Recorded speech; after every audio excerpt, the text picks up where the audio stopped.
My name is Mickey Martin. I'm an activist, first and foremost. I've been fighting this issue for a long time. I'm also the author of a book called Medical Marijuana 101. That's MICKEYMARTIN. We're out here today because 2 years is too long to ask people to wait for their medicine. 63% of Massachusetts voted for medical cannabis in 2012. DPH has had ample time to get a program in place. That's 1,895,340 votes that have been ignored. It's unacceptable. In a democracy that we live in, we demand that our voices be heard. We all went to the polls and voted for this. It doesn't take that long to put a program in place. Other states have done it in a matter of months. 2 years later, we still have many patients, some of who you'll hear from here today, who have no access to their medicine, who are forced to buy cannabis in a Target parking lot or off an ad on Craigslist. And that's not what we envisioned as voters. There's real people suffering here.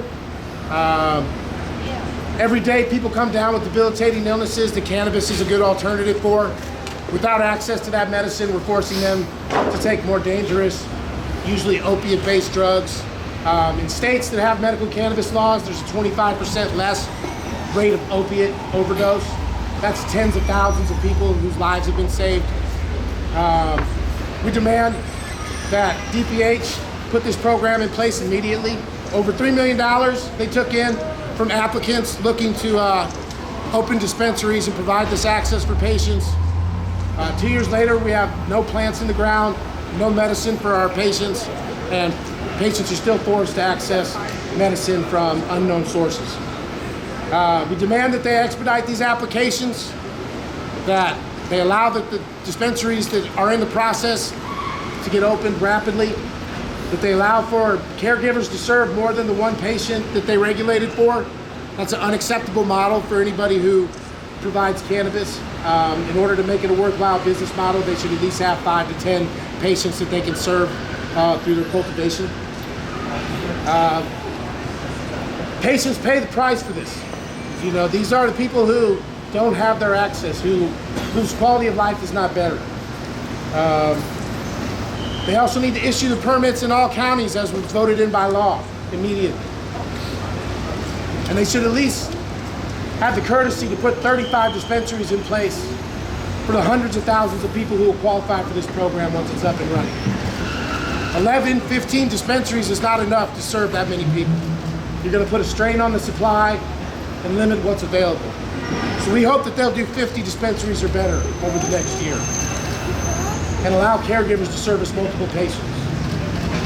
We hope that they loosen the hardship restrictions on cultivation and allow patients who want to cultivate their own the right to do that. And stop playing politics with people's well-being.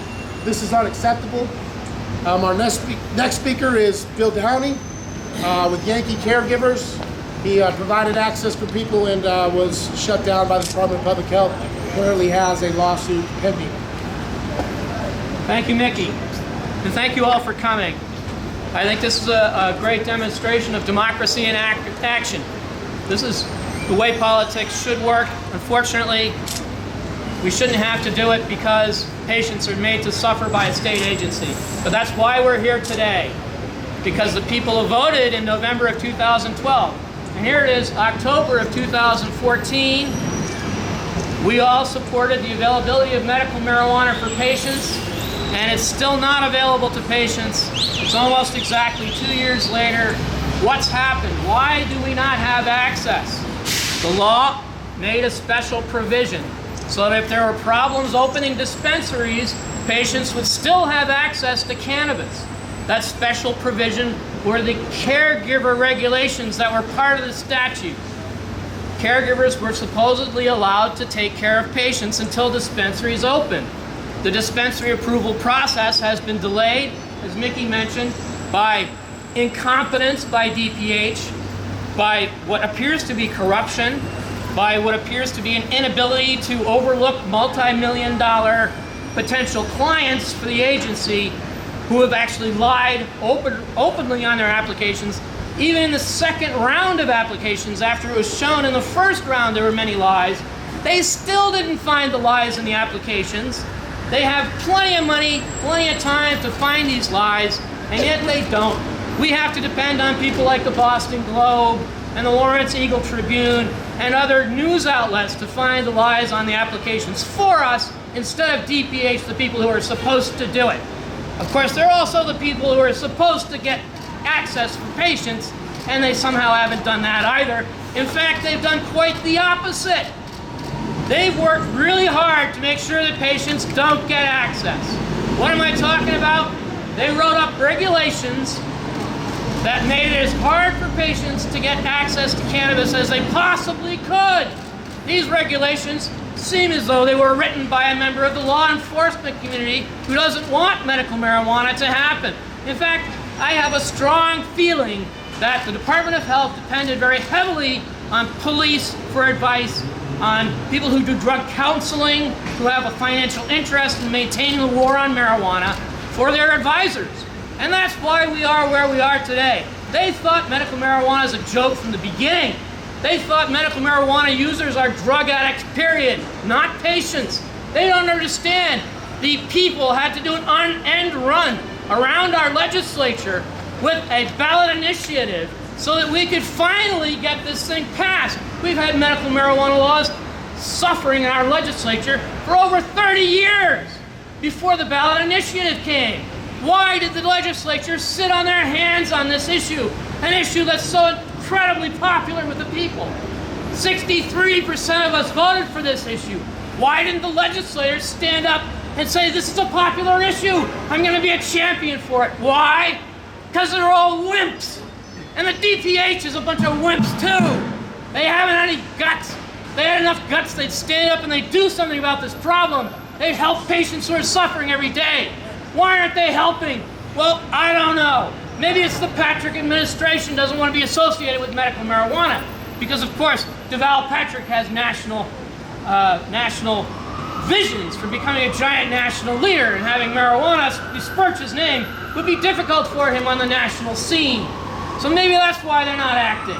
Maybe they're not acting just because they're full of reefer madness, insanity, because their brain's been fried by public information that was sourced from our federal government, full of lies and created bad attitudes toward cannabis that are not scientific.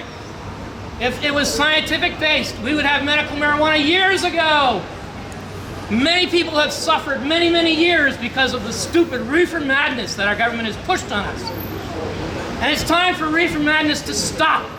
What's another sign of reefer madness here at DPH? Why did they get rid of caregivers? Why? Why doesn't the press ask this question? Why did DPH make it so that only one patient can be served by a caregiver? Why would they do that? Because they don't want caregivers, right? So why do they want caregivers? Well, probably for many, many reasons. But one big reason is the caregivers don't give them any money. Right. Yep. It's money, people. Caregivers don't make money for DPH. So DPH doesn't like caregivers. Who do they like? They like people with money. They like the multi-billionaires who are going to start the dispensaries. Why? Because it's much better to serve people who have oodles of money. When you ask them for money, they don't complain. They've got so much money, they're happy to give it away, as long as they can exploit medical marijuana users here in the state. So DPH made it so that only one patient can be served by a caregiver. We had this great situation where caregivers were servicing patients. Yep. We had thousands and thousands of patients who were being serviced by caregivers. Everything was going fine. Nobody was complaining against the Department of Public Health. Then they passed this regulation. They said that each caregiver can only have one patient, and all of a sudden nobody has access to cannabis. Why did they do that? Why? The answer is politics. And what's politics doing in my doctor's office? It's wrong. It's wrong. It's time for them to stop and get us access now. What do we want? What do we want? Access. When do we want it?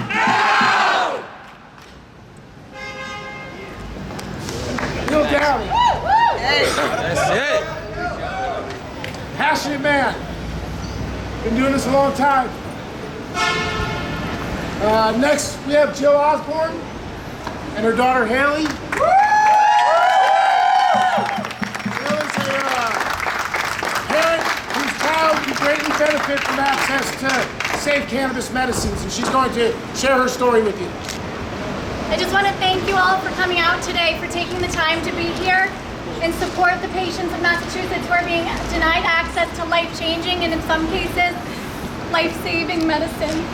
I'm here today because I'm desperate to help my daughter.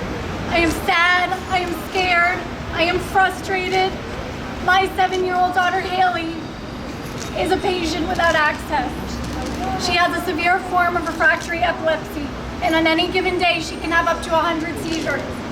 Since her diagnosis, she's failed 17 anticonvulsant medications, 2 restrictive diet therapies, steroids, and she spent 14 days in a medically induced coma. Her own doctors called her out of options. And then in 2012, our hope was restored.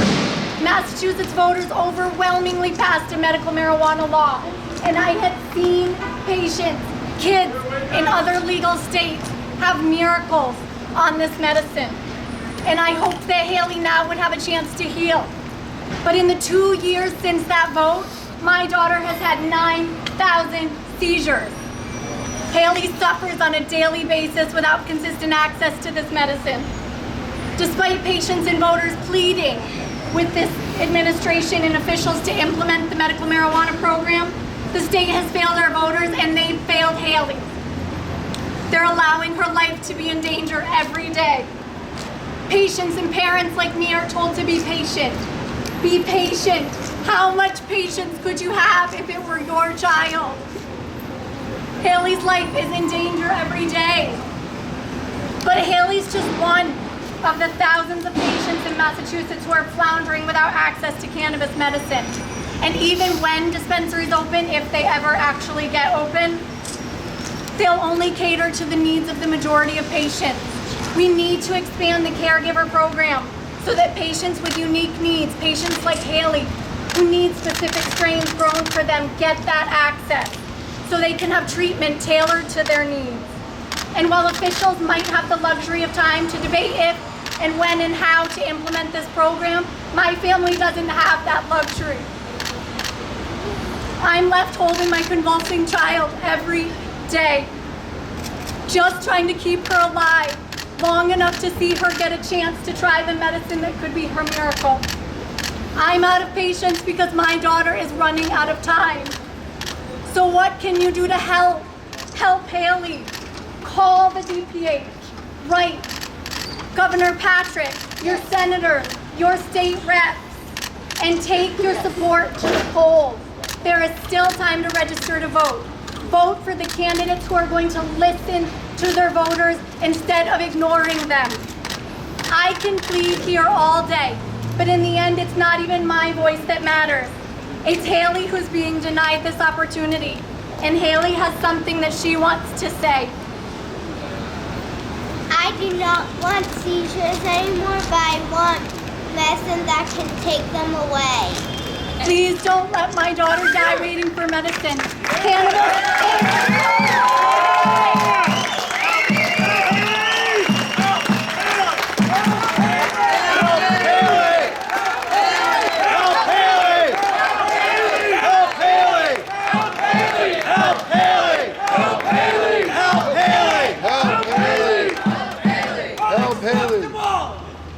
Absolutely.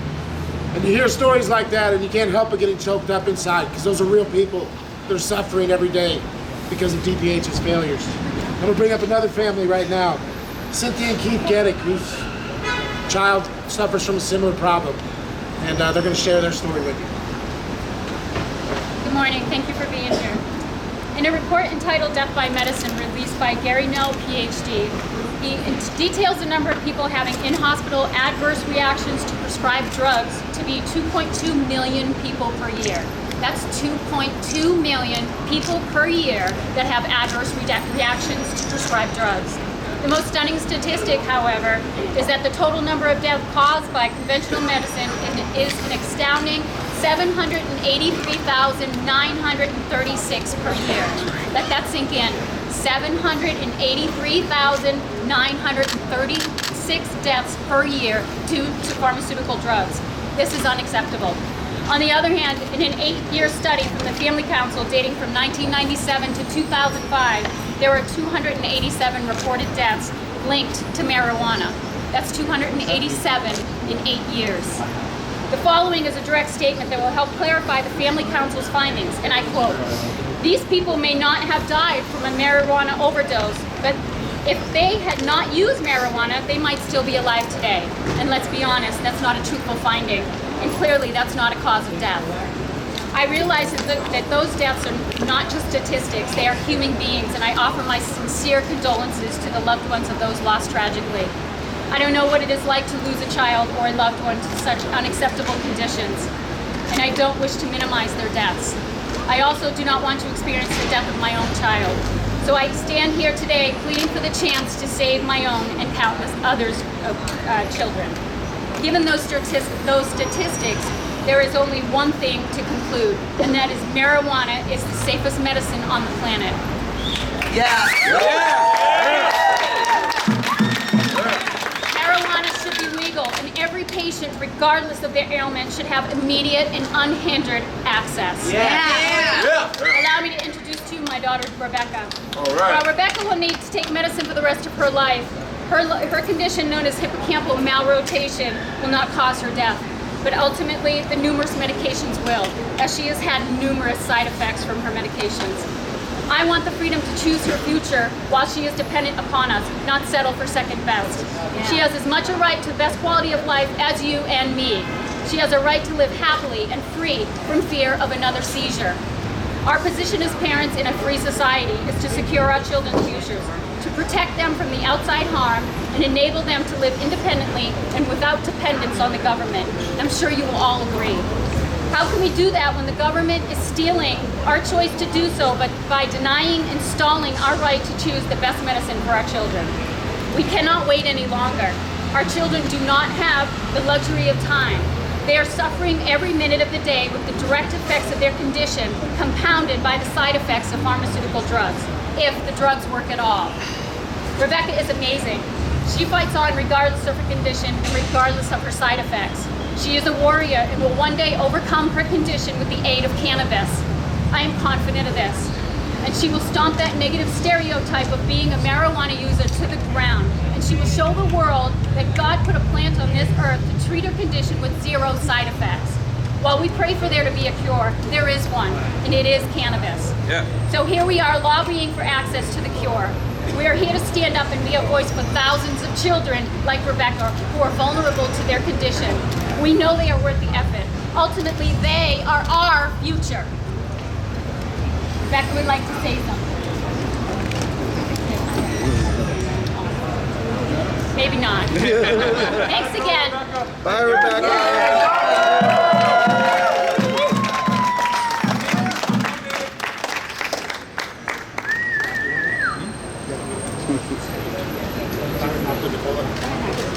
The next we have Nicole Snow, who is a medical cannabis patient who doesn't have access and also is with Massachusetts Patient Advocacy Alliance. And she's going to tell you about her story.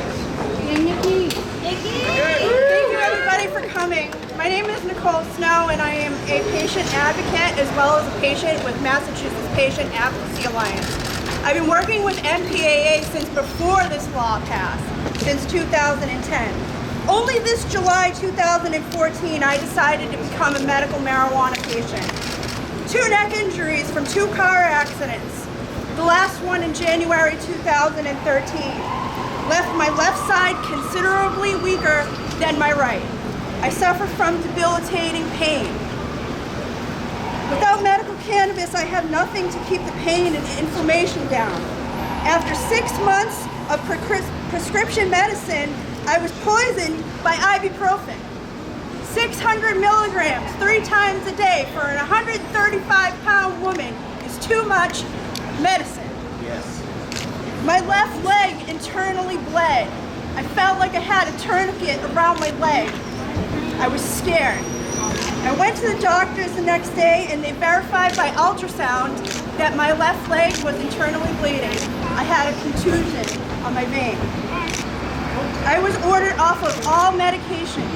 I no longer have access to pain relief or anti-inflammation. I rely on teas and apple cider vinegar.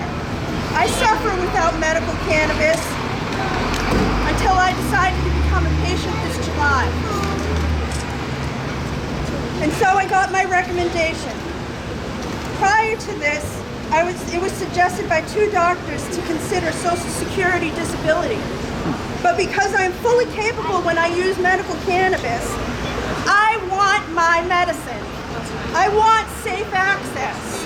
Give the patients and advocates and caregivers a seat at the table to discuss these regulations. Stop stonewalling us and stop these backdoor deals. Thank you everyone for coming, and thank you for all the families that come out. Give us safe access. Thank you. Thank you, Nicole. The next up, we have a patient from Lowell named Bobby McGrail who's going to share her story with you. Hey, Bobby. Thank you. Thank you for allowing me to be here today. I just want to say a few things about, as being a patient, what it's like, and reflecting upon some of the things that the voters have passed. Voters in 2012 passed a comprehensive and compassionate law where the state legislature failed after over 10 years of lobbying by folks such as Ms. Snow, myself, and advocacy organizations such as the Massachusetts Cannabis Reform Coalition. The mountain of anecdotal and medical research proved to the voting constituency that marijuana, or rather cannabis, is indeed medicine and should be made available to qualifying individuals to treat a myriad of chronic and debilitating conditions.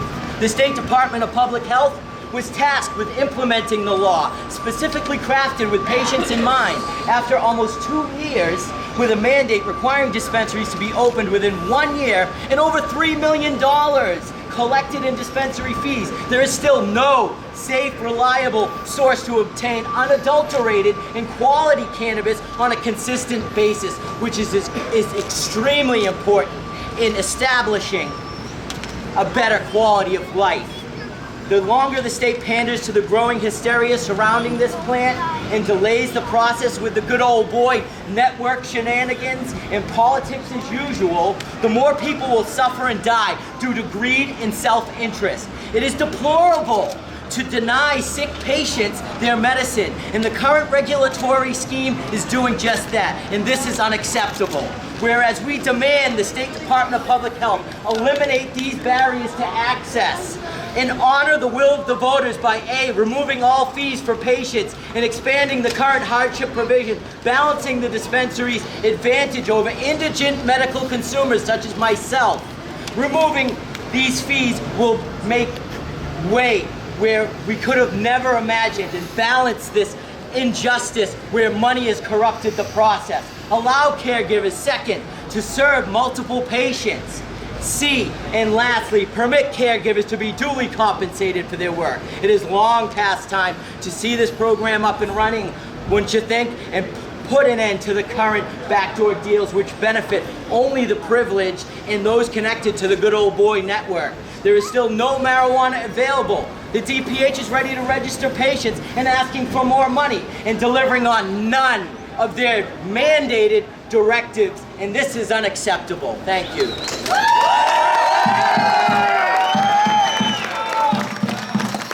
Next up, we have Dr. Uma Donabalan, who is a physician who specializes in medical cannabis and other alternative therapies, and she's going to share about her experiences.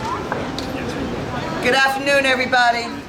It's a pleasure to be here to speak. I am Dr. Uma Donabalan. I'm a family physician. I'm an occupational medicine doctor, and I'm also a cannabis therapeutic specialist. I have seen over 4,000 patients.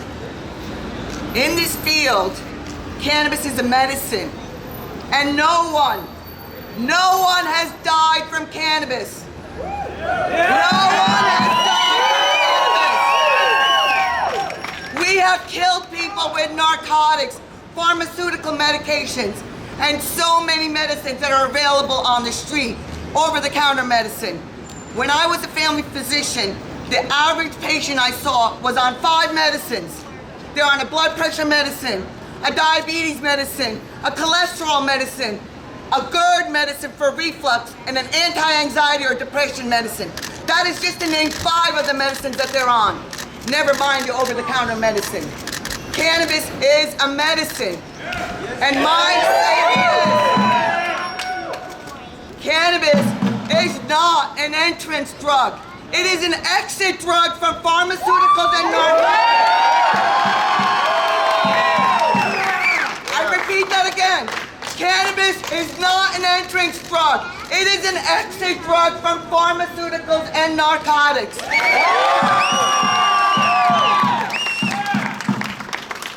There is not a way a doctor can tell a patient, I have a medicine for you, but guess what? You might end up in jail before I can give you that treatment. That is criminal. That is not acceptable by anybody. I ask each one of you to speak out. Let DPH give the medicine to people that need it. There is nothing that is toxic about this medicine. No one has died from it. I thank you all for being here. Please speak out. Help the patients get their medicine.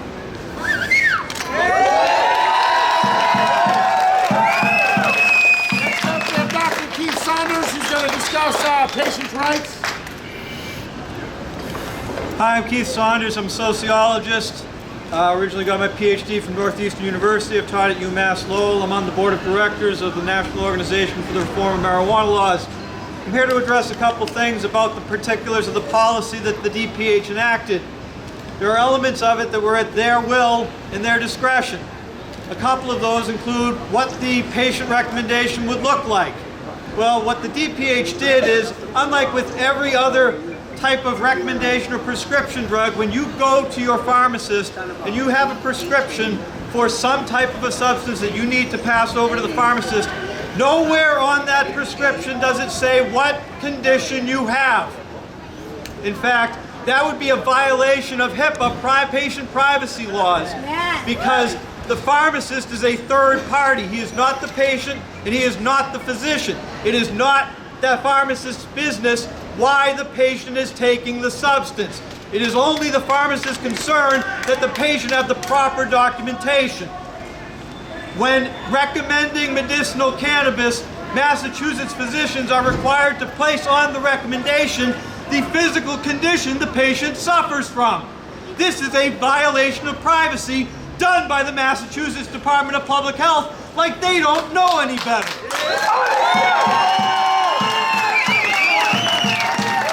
Secondly, this was not at the Department of Public Health's discretion, but was instead written into the law by people who should have known better, the patient registry. Patients have been registered in several states. In California, it depended upon the county. Some counties required patients to register. Maine required patients to register. Massachusetts now requires patients to register. In California, those counties' patient registries were seized by the DEA and used as evidence to gain search warrants to bust into patients' and caregivers' houses, to seize plants, to seize medicine, to destroy lives and arrest people for being sick and providing care. Maine, finding out that that happened, their legislature almost immediately made their registration voluntary. Why? Because even though cannabis is legal in Maine, legal in California, legal in Massachusetts as medicine, it is not recognized as legal medicine by the federal government. Patient registries are self-incrimination. I call on Massachusetts patients, grow your own. If you get caught, declare conscientious objection. Fifth Amendment, I refuse to incriminate myself. Your patient registry is self-incrimination at the federal level, and I refuse. The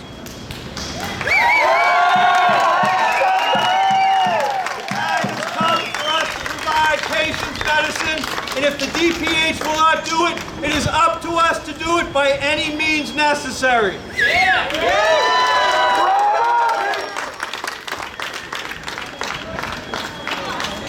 We will not go quietly, as you can tell. Our last speaker is going to be Kara Crop Burnham. She is the president of MassCan, who's worked on cannabis freedom issues for a long, long time here in the state. All right, Kara!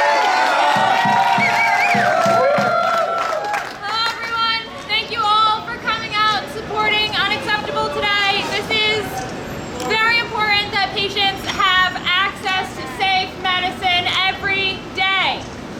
Like he said, they are not self-incriminating. They are not putting themselves in harm's way, not knowing what they're getting. Have customer service where it's not the right medicine, they can bring it back. So these are very important issues. But by 2016, in November, we will legalize marijuana in Massachusetts!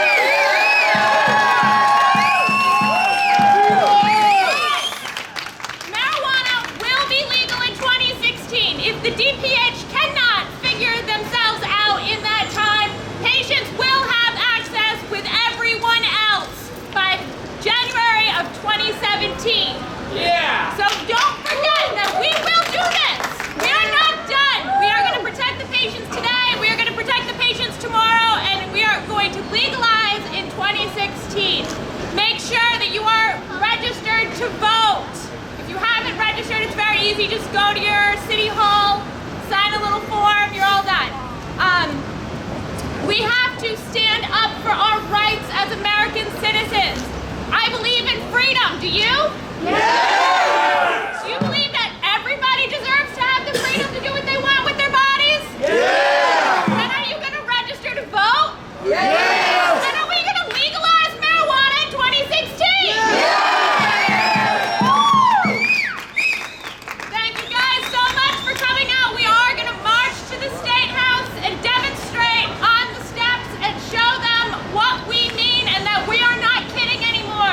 We are going to protect patients and get access now! Yeah. If you found our reporting valuable and you want to support us, please like and share our content. Follow Bay State Examiner on Facebook and BS Examiner on Twitter, and stop by baystateexaminer.com. If you want to support more of our reporting, please consider donating to us directly. A link to our donation page is in the description. Thanks.